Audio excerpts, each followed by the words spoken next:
আকাশবাণী আগরতলা স্থানীয় সংবাদ পড়ছি অনিন্দিতা ভট্টাচার্য।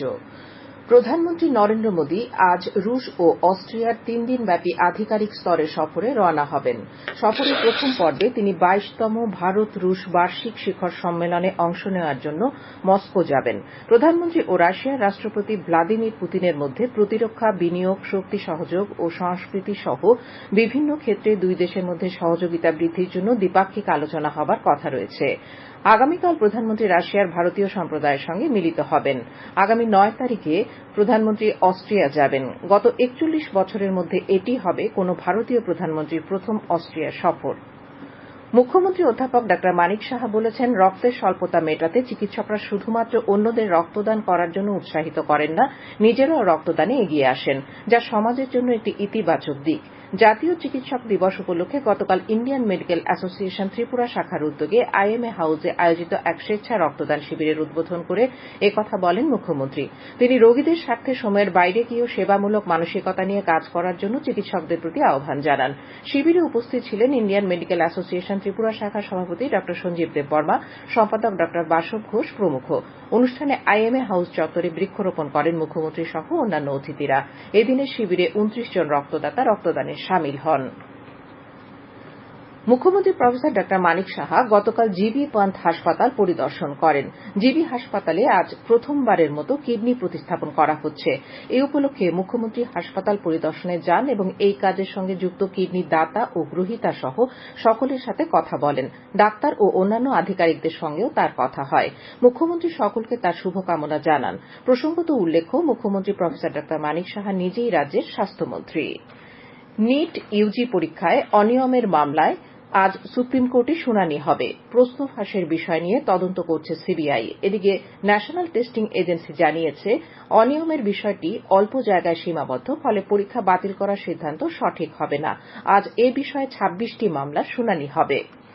ধর্মনগর এবং চোরাইবাড়িতে ২৩ জন অবৈধ প্রবেশকৃত বিদেশী নাগরিকের পাচারের সাথে যুক্ত ঊনকোটি জেলার মাগরুলি গ্রাম পঞ্চায়েতের গোবিন্দপুর এলাকার শকুর আলীকে গতকাল রাতে গ্রেপ্তার করেছে উত্তর জেলার পুলিশ।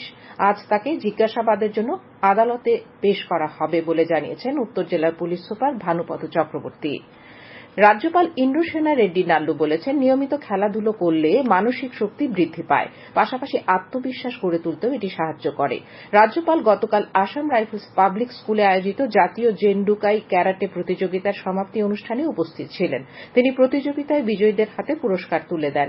উপস্থিত ছিলেন আসাম রাইফেলসের ব্রিগেডিয়ার মনীষ রানা, পদ্মশ্রী দীপা কর্মকার সহ অন্যরা। প্রতিযোগিতায় 10টি রাজ্য অংশ নিয়েছিল। মণিপুর প্রথম, মেঘালয় দ্বিতীয় এবং ত্রিপুরা তৃতীয় স্থান অধিকার করেছে।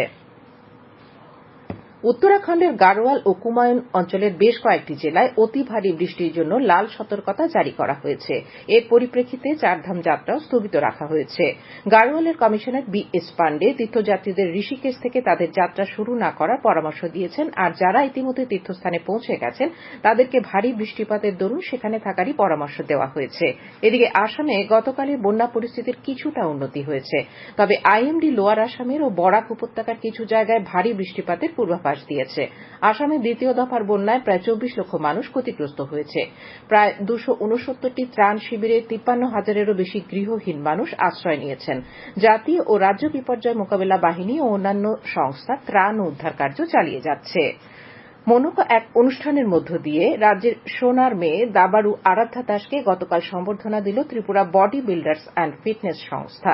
পাশাপাশি সম্বর্ধনা দেওয়া হয়েছে আরাধ্যার চেস একাডেমি মেট্রিক্সকে। Tripura body builders and fitness অ্যাসোসিয়েশনের উদ্যোগে আগরতলা প্রেস ক্লাবের কনফারেন্স হলে আয়োজিত এক বিশেষ অনুষ্ঠানে তাদের সম্বর্ধনা জ্ঞাপন করা হয়। মানপত্র, চারাগাছ এবং চকোলেট তুলে দেওয়া হয় আরাধ্যাকে। আবহাওয়ার খবর।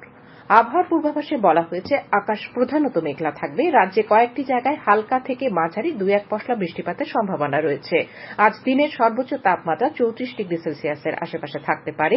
সকালে সর্বনিম্ন তাপমাত্রা ছিল ২৭ ডিগ্রি সেলসিয়াস। বৃষ্টিপাতের পরিমাণ ৩.৩ মিলিমিটার।